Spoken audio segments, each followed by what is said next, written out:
Yes dear students, बच्चों आज के इस सेगमेंट में we are going to read very interesting topic that is hydrocarbons. तो बच्चों हमारा आज का जो टॉपिक है बहुत ही इंपॉर्टेंट टॉपिक है, मज़ेदार टॉपिक है जिसे हम बोलते हैं हाइड्रोकार्बन्स। बच्चों हमसे ये पूछा जाता है व्हाट आर हाइड्रोकार्बन्स, हाइड्रोकार्बन्स क्या होते हैं। तो बच्चों the compounds which are made up of only carbon and hydrogen are called hydrocarbons. वो कंपाउंड जो सिर्फ दो ही एलिमेंट से मिलकर बनते हैं, कार्बन और हाइड्रोजन से मिलकर बनते हैं, उन्हें हम हाइड्रोकार्बन्स कहते हैं। तो इसकी डेफिनेशन में हम ये लिख सकते हैं बच्चों, the compounds which are made up of, बहुत इंटरेस्टिंग चीज़ है समझ के पढ़िएगा, which are made up of carbon and hydrogen only, carbon and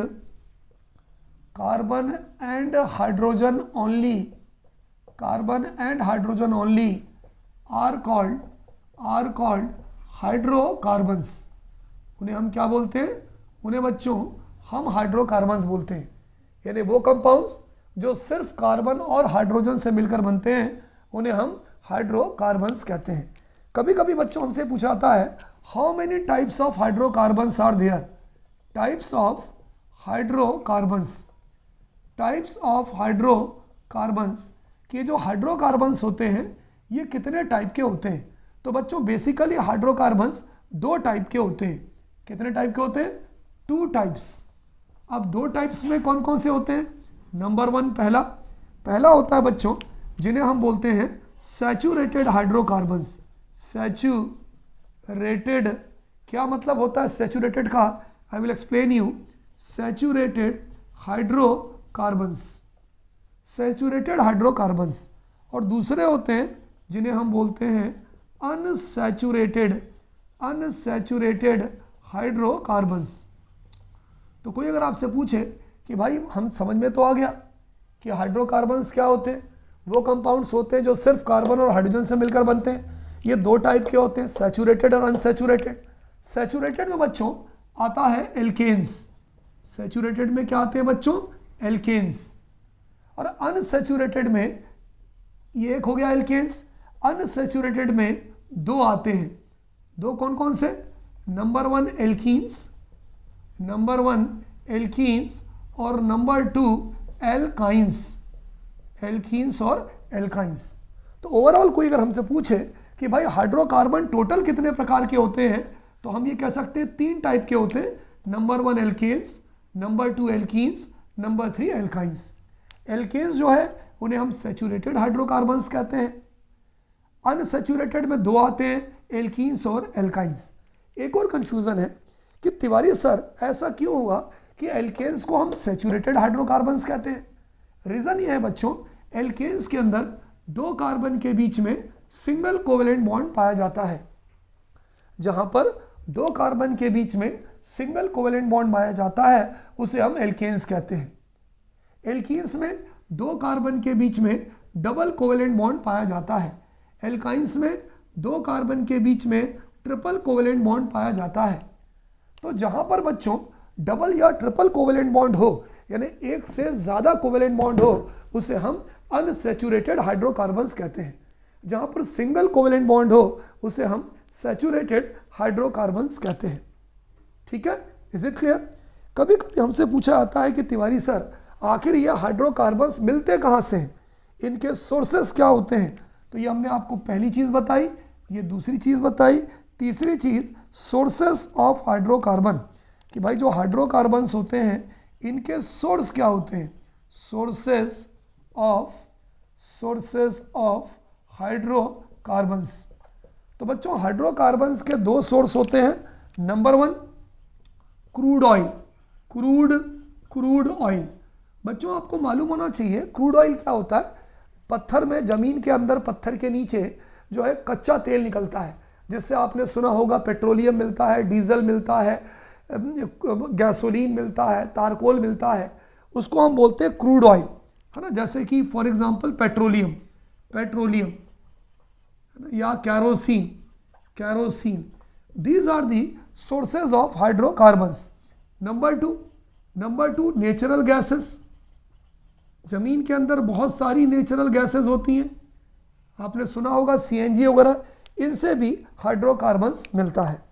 तो बच्चों इस सेगमेंट में मैंने आपको जो चीज़ें पढ़ाई, कौन कौन सी चीज़ें पढ़ाई, नंबर 1 हाइड्रोकार्बन्स क्या होते हैं अभी तक, the compounds which are made up of only carbon and hydrogen, उसे हम हाइड्रोकार्बन्स कहते हैं। हाइड्रोकार्बन्स 2 टाइप के होते हैं, एक सैचुरेटेड हाइड्रोकार्बन्स, दूसरे अनसैचुरेटेड हाइड्रोकार्बन्स। सैचुरेटेड मतलब कार्बन कार्बन के बीच में सिंगल कोवेलेंट बॉन्ड, अनसैचुरेटेड मतलब कार्बन कार्बन के बीच में डबल बॉन्ड या ट्रिपल बॉन्ड। सैचुरेटेड का एग्जांपल क्या होता है, एल्केन्स, अनसैचुरेटेड में क्या होती है, एल्कीन्स एंड एल्काइंस। तो ओवरऑल हाइड्रोकार्बन्स 3 टाइप के होते हैं बच्चों, alkanes, alkenes and alkynes. Sources of carbohydrate, sources of hydrocarbon, कहाँ कहाँ हाइड्रोकार्बन्स पाए जाते हैं, क्रूड ऑयल में पाए जाते हैं और नेचुरल गैसेस में पाए जाते हैं। पॉज करिए और इसे नोट करिए। बच्चों हमारा अगला टॉपिक है कि what is the difference between alkanes, alkenes and alkynes, है ना। जैसा कि मैंने आपको बताया कि हाइड्रोकार्बन्स 3 टाइप के होते हैं, alkanes, alkenes and alkynes. Alkanes जो है आपका सैचुरेटेड हाइड्रोकार्बन्स होता है और एल्कीन्स और एल्काइंस आपका अनसैचुरेटेड हाइड्रोकार्बन्स होता है। तो यहाँ पर बच्चों अगर मैं आपको इस चीज़ को डिफरेंस के फॉर्म में बताऊंगा तो एग्जाम के लिए आपको याद करना बड़ा आसान हो जाएगा ना, बहुत ही सिंपल हो जाएगा। समझिएगा, बहुत सिंपल वे में मैंने आपको बताया है। पहला, एल्केन्स आर सैचुरेटेड हाइड्रोकार्बन्स। क्यों? क्योंकि 2 के कार्बन के बीच में यहाँ पे सिंगल कोवेलेंट बॉन्ड होता है, पढ़ा चुका हूँ मैं आपको, तो ये सैचुरेटेड हाइड्रोकार्बन्स है, पहला point. Alkenes are unsaturated hydrocarbons, क्योंकि यहाँ पे 2 कार्बन के बीच में डबल बॉन्ड होता है। Alkynes are more unsaturated hydrocarbons, क्योंकि यहाँ पे 2 कार्बन के बीच में ट्रिपल बॉन्ड होता है। तो पहला पॉइंट क्लियर हो गया। चलिए दूसरे पॉइंट पर चलते हैं। Contain single covalent bond between carbon atoms. देखिए 2 कार्बन एटम्स है, अगर उसके बीच में सिंगल कोवेलेंट बॉन्ड होता है इसका मतलब हम एल्केन की बात कर रहे हैं। ये ध्यान रखना, हमेशा ध्यान रखना। कैसे? मैं एग्जांपल में आपको बताऊंगा। एल्कीन में चलिए, contain contain contain double covalent bond between 2 carbon atoms, यहाँ पर 2 कार्बन एटम के बीच में डबल कोवेलेंट बॉन्ड होता है। चलिए एल्काइंस में चलते हैं, contain triple covalent bond between 2 carbon atoms. तो एल्केन में बच्चों 2 कार्बन एटम के बीच में सिंगल बॉन्ड होता है, सैचुरेटेड होता है। एल्कीन में 2 कार्बन के बीच में डबल बॉन्ड होता है, अनसैचुरेटेड होता है। एल्काइन में 2 कार्बन के बीच में ट्रिपल कोवेलेंट बॉन्ड होता है, मतलब मोर अनसैचुरेटेड होता है। तीसरा और सबसे इंपॉर्टेंट, तिवारी सर इसका यूज क्या है, I will explain in my next video. General formula of alkanes. Alkanes का कोई अगर आपको जनरल फार्मूला पूछे तो आपको याद होना चाहिए CnH2n+2, CnH2n+2। इसका क्या यूज है, इसको हम कैसे लिखते हैं, कंपाउंड को कैसे बनाते हैं, मैं अगले वीडियो में आपको बताऊंगा। तो जनरल फार्मूला ऑफ एल्केन्स क्या होता है बच्चों, CnH2n+2। General formula of alkenes ये होता है CnH2n। क्या यूज है मैं आपको बताऊंगा, अभी आपको याद करना है। General formula of alkynes CnH2n-2। कभी कभी आपसे MCQ में पूछते हैं कि भाई एल्केन का जनरल फार्मूला क्या होगा, तो हम कहते हैं CnH2n+2। एल्कीन का जनरल फार्मूला क्या होगा, हम कहते हैं CnH2n। एल्काइन का जनरल फार्मूला क्या होगा, हम कहते हैं CnH2n-2। अगली चीज, लास्ट चीज, एल्केन का दूसरा नाम पैराफिन्स भी होता है। आप पैराफिन्स भी कह सकते हैं या एल्केन्स भी कह सकते हैं। एल्कीन्स का दूसरा नाम बच्चों ओलिफिन्स होता है, ओलिफिन्स या एल्कीन्स, बात एक ही। एल्काइन का नो अदर नेम, कोई भी दूसरा नाम नहीं होता। तो बच्चों अगर आप इसको डिफरेंस के फॉर्म में याद करोगे तो it will be easy for you to learn. Note down in your copy बच्चों, एक बार आप पढ़ेंगे दूसरी बार आपको पढ़ने की आवश्यकता नहीं होगी। चलिए बच्चों आगे बढ़ते हैं। बच्चों एक और टाइप के हाइड्रोकार्बन्स होते हैं जिन्हें हम बोलते हैं साइक्लिक हाइड्रोकार्बन्स। क्या बोलते हैं, साइक्लिक हाइड्रोकार्बन। साइक्लिक मतलब रिंग। अगर कोई कार्बन आपस में जुड़कर एक रिंग बनाते हैं बच्चों तो हम उसे साइक्लिक हाइड्रोकार्बन्स कहते हैं। Those hydrocarbons in which carbon atoms are arranged in the form of ring are called cyclic hydrocarbons. अगर मान लीजिए कार्बन एटम है जो आपस में रिंग बना रहे हैं, वो रिंग 2 कार्बन की रिंग तो कभी बनेगी नहीं, 3 या 3 से ज्यादा कार्बन की रिंग बना रहे हैं तो हम उसे सैचुरेटेड हाइड्रोकार्बन्स कहेंगे। ठीक है, ये जो साइक्लिक हाइड्रोकार्बन्स होते हैं ये 2 टाइप के होते हैं। पहला सैचुरेटेड साइक्लिक हाइड्रोकार्बन्स और दूसरा अनसैचुरेटेड साइक्लिक हाइड्रोकार्बन्स। इन दोनों में अंतर क्या है, सैचुरेटेड हाइड्रोकार्बन्स में क्या है, कार्बन एटम आपस में जुड़कर रिंग तो बनाएंगे लेकिन सारे कार्बन एटम्स के बीच में सिंगल कोवेलेंट बॉन्ड होगा। Saturated cyclic hydrocarbons which contain single covalent bond between carbon atoms in ring. अगर मान लीजिए कार्बन एटम्स है जो रिंग में प्रेजेंट है, और मान लीजिए मैंने 6 कार्बन की रिंग बनाई है, 1 carbon, 2 carbon, 3 carbon, 4 carbon, 5 carbon, 6 carbon. ये देखिए 6, ये पहले वाले का एग्जाम्पल है, ये एग्जाम्पल फर्स्ट वाले का है। सबके का 1 2 3 4 5 6, आप 3 या 3 से ज़्यादा कार्बन बना सकते हैं। सबके बीच में मैंने सिंगल बॉन्ड लगा दिया, ये देखिए सबके बीच में मैंने सिंगल बॉन्ड लगा दिया, ये हो गया कार्बन। अब कितने कितने हाइड्रोजन जोड़ना है ये हमें कैसे पता चलेगा? हमेशा ध्यान रखिए कार्बन का एटॉमिक नंबर 6 होता है, इसके वैलेंस सेल में जो हमारे इलेक्ट्रॉन्स होते हैं वो 4 इलेक्ट्रॉन्स होते हैं। अगर कार्बन के वैलेंस सेल में 4 इलेक्ट्रॉन्स हैं, यहाँ मैं लिख रहा हूँ देखिए 4 वैलेंस इलेक्ट्रॉन्स, तो इसका मतलब ये हुआ कि कार्बन की जो वैलेंसी होगी वो 4 होगी। तो ये ध्यान रखिए, कोई अगर आपसे पूछे कि भाई कार्बन एटम की वैलेंसी कितनी होती है, तो हम ये कहेंगे तिवारी सर कार्बन एटम की वैलेंसी 4 होगी क्योंकि इसके वैलेंस सेल में 4 इलेक्ट्रॉन है। अब देखिए, आप यहाँ देखिए ये कार्बन, इस कार्बन की अभी वर्तमान में वैलेंसी कितनी है? 2। अगल बगल बच्चों जितने कोवेलेंट बॉन्ड होते हैं वो उसकी वैलेंसी कहलाते हैं। तो इस कार्बन की वैलेंसी 2 है, यानी कितने अपन हाइड्रोजन और जोड़ सकते हैं? हम इसमें 2 हाइड्रोजन और जोड़ सकते हैं। तो वैलेंसी 2 ये हो गई और हमने ये 2 हाइड्रोजन और जोड़ दिया। इस कार्बन की वैलेंसी कितनी है अभी वर्तमान में? 2 है, होनी चाहिए 4, तो हमने 2 हाइड्रोजन और जोड़ दिया। इसकी वैलेंसी 2 है, होनी चाहिए 4, 2 यहाँ जोड़ दिया। इसकी 2 है, ये हमने 2 यहाँ जोड़ दिया, इसको 2 यहाँ जोड़ दिया, इसको 2 हमने यहाँ जोड़ दिया। तो ये जो कंपाउंड है बच्चों, इसे हम बोलेंगे सैचुरेटेड साइक्लिक हाइड्रोकार्बन्स। अभी मैं नाम नहीं बता रहा क्योंकि मैंने अभी आपको आईपीएससी नोमेनक्लेचर नहीं पढ़ाया। तो बच्चों यदि कार्बन एटम आपके बीच में सिंगल बॉन्ड हो और वो रिंग बना रहे हो तो हम उसे बोलेंगे saturated hydrocarbons. Unsaturated cyclic hydrocarbons किसे बोलते हैं? ये तो सैचुरेटेड थे, सारे कार्बन के बीच में सिंगल बॉन्ड था। अनसैचुरेटेड साइक्लिक हाइड्रोकार्बन्स वो होते हैं बच्चों which contain alternate single and double covalent bond between carbon atoms, जो कार्बन एटम्स के बीच में सिंगल और डबल कोवेलेंट बॉन्ड कैरी करते हैं। कैसे? देखिए यहाँ पर मैं आपको एग्जांपल देकर बताऊं। 1 कार्बन, 2 कार्बन, 3 कार्बन, थोड़ा सा मैं इसको ऊपर ले रहा हूँ, ऊपर वाले एग्जाम्पल को मैं थोड़ा ऊपर घिसका के लिख रहा हूँ, है ना, ध्यान दीजिएगा, नहीं तो वो नीचे वाला एग्जाम्पल नहीं आएगा। तो ऊपर वाले एग्जाम्पल को एक बार फिर से देख लीजिए। 1 carbon, 2 carbon, 3 carbon, 4 carbon, 5 carbon, 6 carbon, सबके बीच में कौन सा बॉन्ड? सबके बीच में सिंगल बॉन्ड। कार्बन की वैलेंसी 4 है, 2 और 2 4, 2 और 2 4, 2 और 2 4, 2 और 2 4, 2 और 2 4, 2 और 2 4। अच्छा, अब हम ये एग्जाम्पल आपका कौन सा है? ये फर्स्ट वाले का एग्जाम्पल है सैचुरेटेड साइक्लिक हाइड्रोकार्बन्स। अब हम अनसैचुरेटेड देख रहे हैं। अनसैचुरेटेड में भी चलिए मैं 6 वाला बनाता हूँ, एग्जाम्पल नंबर 2। ये इसी का एग्जाम्पल है, ये बी वाले का एग्जाम्पल है। 1 carbon, 2 carbon, 3 carbon, 4 carbon, 5 carbon, 6 carbon. मैंने यहाँ पर 6 कार्बन बना लिया बच्चों। अल्टरनेट सिंगल और डबल बॉन्ड, एक सिंगल फिर एक डबल, फिर एक सिंगल फिर एक डबल, फिर एक सिंगल फिर एक डबल। क्यों तिवारी सर हम ऐसा नहीं कर सकते क्या कि डबल सिंगल कुछ भी कर दो? आप पहले सिंगल ले लो फिर डबल ले लो, या पहले डबल ले लो फिर सिंगल ले लो, आपको बनाना है। अब कार्बन की वैलेंसी कितनी होती है? 4। क्यों? क्योंकि इसके वैलेंस सेल पे 4 इलेक्ट्रॉन है। हर कार्बन की वैलेंसी चेक करिए, 2 और 1 3, अब बचा 1 तो 3 और 1 4। इस कार्बन की वैलेंसी चेक करिए, 2 और 1 3। वैलेंसी कैसे चेक करते हैं बच्चों? अगल बगल जितने कोवेलेंट बॉन्ड हो वो वर्तमान में उसकी वैलेंसी होती है। इस कार्बन की वर्तमान में वैलेंसी 3 है, होनी कितनी चाहिए? 4, तो हम यहाँ पर 1 हाइड्रोजन लगा दें। 2 और 1 3, होनी चाहिए 4, 1 हाइड्रोजन लगा दें। अब यहाँ पर प्रश्न ये उठता है कि तिवारी सर सिर्फ आप हाइड्रोजन ही क्यों जोड़ना?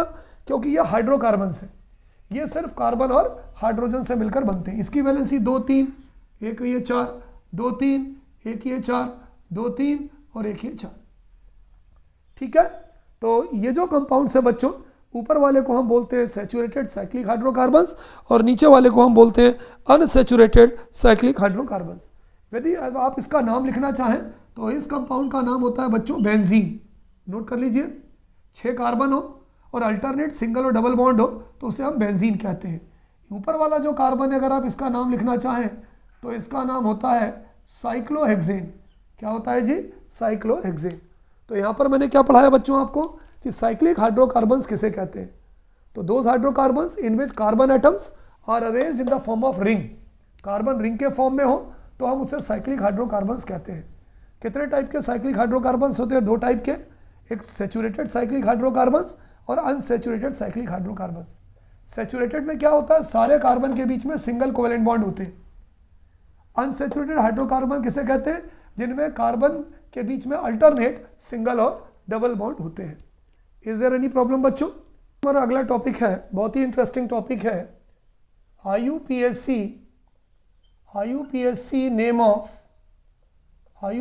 Names of alkanes hydrocarbons.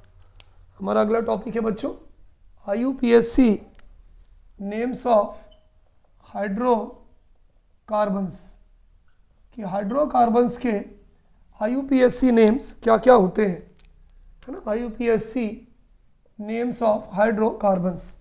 अब सबसे पहले तो ये क्वेश्चन है कि तिवारी सर यहाँ पर IUPAC का फुल फॉर्म क्या होता है? तो यदि आप इसका फुल फॉर्म देखें तो I का मतलब होता है इंटरनेशनल, U का मतलब होता है यूनियन ऑफ, P का मतलब होता है प्योर, एंड A का मतलब होता है अप्लाइड, और C का मतलब होता है केमिस्ट्री। तो अगर आप इसका फुल फॉर्म देखें IUPAC नेम का, तो I का फुल फॉर्म होता है इंटरनेशनल, U का मतलब होता है यूनियन ऑफ, P का मतलब होता है प्योर, एंड A का मतलब होता है अप्लाइड, और C का मतलब होता है केमिस्ट्री। ये क्या है बच्चों कि यूनियन बनाई गई केमिस्ट, इसका मतलब ये हुआ कि जितने भी दुनिया भर के जो केमिस्ट से, जो केमिस्ट्री से रिलेटेड है, उनकी एक यूनियन बनाई गई और उसमें एक निष्कर्ष निकाला गया कि एक ऐसा नाम बनाया जाए जो सारी दुनिया में कॉमन हो। जैसे CH4 को अगर मीथेन इंडिया में कहते हैं तो सारी अदर कंट्रीज में उनको CH4 ही कहा जाए। तो ऐसा नाम जो एक कंपाउंड का कॉमन होता है, सारी दुनिया में एक ही होता है, उसे हम IUPAC नेम कहते हैं। तो IUPAC का अगर कोई आपसे फुल फॉर्म पूछे तो इसका फुल फॉर्म होगा international union of pure and applied chemistry. अब इसमें हम क्या क्या पढ़ेंगे, कैसे कैसे पढ़ेंगे, वो एक एक करके मैं आपको बताता जा रहा हूँ। सबसे पहले बच्चों जो इसके अंतर्गत आपको पढ़ना है वो ये पढ़ना है name of number of carbon atoms. सबसे पहले बच्चों आपको इसमें पढ़ना है name of number of carbon atoms, कि भाई कार्बन एटम की संख्या के नाम। यदि कहीं आपको कार्बन नंबर 1 दिखता है, कार्बन नंबर 2, कार्बन अगर 3 दिखता है, कार्बन अगर 4 दिखता है, कार्बन अगर 5 दिखता है, कार्बन अगर 6 दिखता है, कार्बन अगर 7 दिखता है, कार्बन अगर 8 दिखता है, कार्बन अगर 9 दिखता है, कार्बन अगर 10 दिखता है, हमको 10 ही तक याद करना है। अगर किसी हाइड्रोकार्बन में एल्केन, एल्कीन, एल्काइन जो भी हो, कैसे मैं आपको बताऊंगा। एक कार्बन होगा बच्चों तो हम उसका नाम लिखेंगे मैथ, METH। 2 कार्बन होगा बच्चों, हम उसका नाम लिखेंगे एथ। सुनते जाइए, आपको याद करना है। 3 कार्बन होगा बच्चों, हम उसका नाम लिखेंगे प्रॉप। 4 कार्बन होगा, हम उसका नाम लिखेंगे ब्यूट। 5 कार्बन होगा, हम उसका नाम लिखेंगे पेंट। 6 कार्बन होगा, हम उसका नाम लिखेंगे हेक्स। 7 कार्बन होगा, हम उसका नाम लिखेंगे हेप्ट। 8 कार्बन होगा, हम उसका नाम लिखेंगे ऑक्ट। 9 कार्बन होगा, हम उसका नाम लिखेंगे नॉन, और 10 कार्बन होगा, हम उसका नाम लिखेंगे डैक। तो सबसे पहले आपको जो चीज़ याद रखनी चाहिए वो ये है name of number of carbon atoms, कि अगर कार्बन 1 होगा तो हम उसे मेथ बोलेंगे, 2 होगा तो eth, 3 prop, 4 but, 5 pent, 7 hept, 8 oct, 9 non और 10 डैक। तो इस तरह से सबसे पहले हमें name of number of carbon atoms को याद रखना है। चलिए सबसे पहले बच्चों हम देखते हैं IUPAC नेम ऑफ एल्केन्स। बहुत मज़ेदार टॉपिक है बच्चों, बड़ा मज़ा आने वाला है, बने रहिएगा मेरे साथ।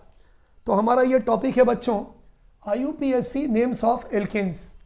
बच्चों हमेशा ध्यान रखिए कि आप कैसे पहचानोगे कि कोई कंपाउंड एल्केन्स है। मैंने आपको पढ़ाया था 2 कार्बन के बीच में सिंगल बॉन्ड, अगर कार्बन कार्बन के बीच में सिंगल बॉन्ड है तो हम उसे एल्केन कहेंगे। क्या कहेंगे? एल्केन कहेंगे। एल्केन का IUPAC नाम लिखने के लिए अगर हमें IUPAC नेम ऑफ एल्केन लिखना है तो हम क्या लिखते हैं? हम लिखते हैं name of carbon atom, name of carbon atoms, carbon atoms का नाम लिखते हैं और प्लस लास्ट में एन लगा देते हैं। अगर कोई आपसे कहे कि एल्केन का IUPAC नेम ऑफ एल्केन लिखिए तो पहचानोगे कैसे? 2 कार्बन के बीच में सिंगल बॉन्ड होगा, जितने भी कार्बन है, और उनका नाम लिखने के लिए सबसे पहले आप नेम ऑफ कार्बन एटम लिखोगे, नेम ऑफ कार्बन एटम लिखोगे, और लास्ट में आप क्या लगा दोगे, एन लगा दोगे, एन। अब यहाँ पर एक दिक्कत है कि तिवारी सर एन क्यों लगाते हैं, क्योंकि एल्केन के लास्ट में एन ही आता है, ठीक है। तो कभी कोई आपसे बोले कि भाई एल्केन का आईपीएससी नाम आपको लिखना है, आपको नेम ऑफ कार्बन एटम्स लिखना पड़ेंगे और लास्ट में एन लगाओगे। अब दिक्कत इस बात की है कि तिवारी सर हमें पता कैसे चलेगा उसमें कार्बन एटम्स कितने, तो इसके लिए हमें देखना पड़ेगा general formula of alkane, general हमें देखना पड़ेगा general formula of alkanes, alkanes का जनरल फार्मूला क्या होता है। बच्चों आपको याद हो मैंने डिफरेंस में आपको एल्केन का जनरल फार्मूला पढ़ाया था, वो होता है CnH2n+2। क्या होता है बच्चों, एल्केन का जनरल फार्मूला होता है CnH2n+2। चलिए n, अगर बच्चों हम n की वैल्यू 1 रखें इस फार्मूले में, इस फार्मूले में एल्केन के n की वैल्यू 1 रखें तो क्या होगा, यहाँ पर 1 आ जाएगा, यहाँ पर 1 आ जाएगा, 2 1 = 2 और 2 + 2 = 4 हो जाएगा, तो हमारा कंपाउंड बन जाएगा CH4। ध्यान से समझिए, देखिए अगर आपको एल्केन का नाम लिखना है आप name of carbon atom, carbon atoms का नाम लिखोगे और लास्ट में n लगा दोगे। एल्केन का जनरल फार्मूला होता है CnH2n+2। अगर हमने n की वैल्यू 1 रखा तो कार्बन 1 हो गया, ये कार्बन 1 हो गया, यहाँ पर 1 रखा, 2 1 = 2, 2 + 2 4, हाइड्रोजन 4 हो गया, तो ये हो गया CH4। हम इसको ऐसा भी लिख सकते हैं बच्चों, या हम इसको ऐसा भी लिख सकते हैं, एक कार्बन है और कार्बन की वैलेंसी कितनी होती है, कार्बन का एटॉमिक नंबर 6 होता है, मैंने पढ़ाया था इसके वैलेंस सेल में 4 इलेक्ट्रॉन होते हैं, इसलिए हम ये कह सकते हैं कि Tiwari sir valency of carbon 4, carbon की वैलेंसी 4 होती है।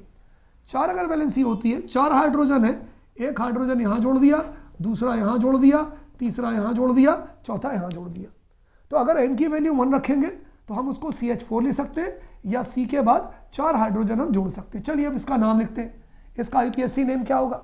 बच्चों बताइए इन दोनों कार्बन, बात एक ही है, दोनों कार्बन, दोनों कंपाउंड में कार्बन कितने, एक, मैंने आपको पढ़ाया था, अगर एक कार्बन होगा तो हम क्या बोलेंगे, मैंने एक बार फिर से लिख देता हूँ, एक कार्बन होगा तो हम उसे मेथ बोलेंगे, 2 होगा तो हम उसे एथ बोलेंगे, 3 होगा तो हम उसे प्रॉप बोलेंगे, 4 होगा तो हम उसे ब्यूट बोलेंगे, 5 होगा तो हम उसे पेंट बोलेंगे, और भी मैंने आपको पढ़ाया था, पेंट, हेक्स, हेप्ट लिखवाया था, थोड़ा सा बैक जाकर देखिएगा। एक कार्बन है, एक कार्बन का नाम होता है मेथ, तो नेम ऑफ कार्बन हो गया मेथ, और एल्केन के फार्मूले से लास्ट में एन लगा देंगे तो ये हो जाएगा METHANE, मीथेन। तो इसका जो आईपीएससी नेम है वो हो जाएगा मीथेन। फिर से देखिए, n की वैल्यू 1 रखा है यहाँ पे, n की वैल्यू 1 रखा, ये हो गया CH4, कार्बन की वैलेंसी 4 होती है, 4 बॉन्ड लगा दिया, एक कार्बन, नेम ऑफ कार्बन लिखते हैं तो मैथ, एक कार्बन का नाम मैथ हो गया, और n एल्केन है तो n लगा दिया। चलिए दूसरा बच्चों, अब हम क्या करते हैं, n की वैल्यू 2 रखते हैं। अगर हम यहाँ पे n की वैल्यू 2 रखेंगे तो यहाँ 2 आ जाएगा, C2, यहाँ 2 आ जाएगा, 2 2 = 4, 4 + 2 6, तो ये हो जाएगा C2H6, या तो वैसे लिख सकते हैं, और या अब देखिए कितने कार्बन है, 2, यहाँ पर एक ही कार्बन था। मैंने आपको क्या पढ़ाया है, एल्केन के अंदर 2 कार्बन के बीच में सिंगल कोवेलेंट बॉन्ड होता है, ठीक है तिवारी सर, इसका मतलब मैं 2 कार्बन बना दूंगा और दोनों के बीच में सिंगल कोवेलेंट बॉन्ड लगा दूंगा, बिल्कुल सही, क्योंकि 2 कार्बन है।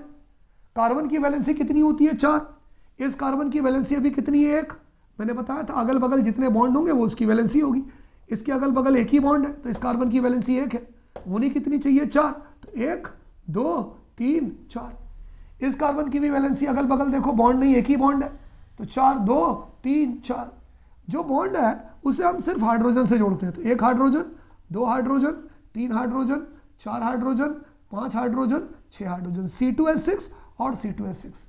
पेपर में अगर आपसे पूछा जाए तो आप ऐसा भी C2H6 लिख सकते हैं, ऐसा भी लिख सकते हैं। अब हमें इसका IUPAC नेम लिखना है, चलिए भाई IUPAC नेम लिखते हैं।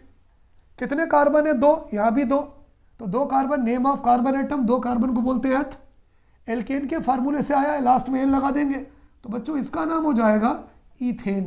क्या हो जाएगा, ईथेन। चलिए लास्ट देखते हैं, आप प्रैक्टिस कर सकते हैं।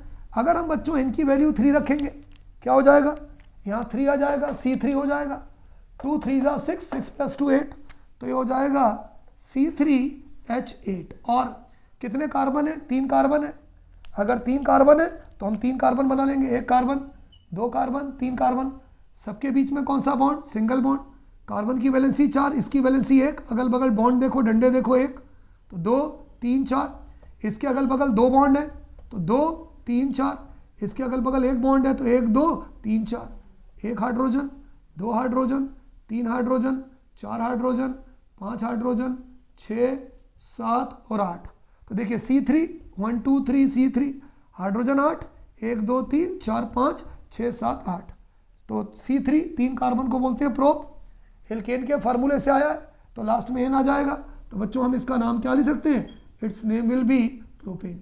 अब यहाँ पर एक कन्फ्यूज़न है कि तिवारी सर आपने जो मीथेन का फार्मूला लिखा है वो 2 तरह से लिखा है, पहले फार्मूला इस फॉर्म में लिखा है और फिर आपने बॉन्ड के फॉर्म में लिखा है। तो बच्चों जो मैंने पहले लिखा है, जो मैंने सारे कार्बन एक तरफ और सारे हाइड्रोजन एक तरफ बनाए हैं, इस फार्मूले को हम बोलते हैं मॉलिक्यूलर फार्मूला। कौन सा फार्मूला बोलते हैं बच्चों, इस फार्मूले को हम बोलते हैं मॉलिक्यूलर फार्मूला। ये मीथेन का मॉलिक्यूलर फार्मूला है, ये इथेन का मॉलिक्यूलर फार्मूला है, ये प्रोपेन का मॉलिक्यूलर फार्मूला है। और जब हम स्ट्रक्चर बना के लिखते हैं, चारों तरफ बॉन्ड ला के लिखते हैं, तो बच्चों हम इस फार्मूले को बोलते हैं स्ट्रक्चरल फार्मूला। कौन सा फार्मूला बोलते हैं, स्ट्रक्चरल फार्मूला। तो आप methane, ethane, propane, butane, pentane, इस तरह से आप और भी प्रैक्टिस कर सकते हैं। तो जब इस फॉर्मेट में लिखेंगे तो ये मॉलिक्यूलर फार्मूला कहलाएगा, और अगर इस फॉर्मेट में लिखेंगे तो ये स्ट्रक्चरल फार्मूला कहलाएगा। इस बात को ध्यान रखिएगा। जब भी एल्केन का फार्मूला लिखना हो, नेम ऑफ कार्बन, कार्बन गिनिए। चलिए यहाँ देखें 2 कार्बन है, 2 कार्बन है, 2 कार्बन का नाम क्या होता है बोलिए, एथ। और एल्केन के फार्मूले से आए, लास्ट में एन लगा दीजिए तो H+N is equal to ethane. Methane CH4 direct याद होना चाहिए, ethane C2H6, propane C3H8, butane C4H10। देखिए मीथेन बस आप याद कर लीजिए, बाकी क्या करिए, जैसे इथेन पूछा तो एथ में 2 कार्बन है, 2 का डबल करिए हाइड्रोजन 4 और 2 जोड़ दीजिए, क्योंकि फार्मूला वही है CnH2n+2। n हाइड्रोजन को दुगना करना है, 2 जोड़ना है। जैसे प्रोपेन पूछा C3H8, 3 का दुगना 6, 6 में 2 जोड़ा 8, तो C3H8 प्रोपेन का फार्मूला हो जाएगा। ब्यूटेन का अगर आपसे पूछे C4H10, C4 4 मतलब ब्यूट, देखिए 4 ब्यूट है, 4 का दुगना 8 और 2 जोड़ दीजिए तो C4H10। ठीक है, तो note down in your copy बच्चों।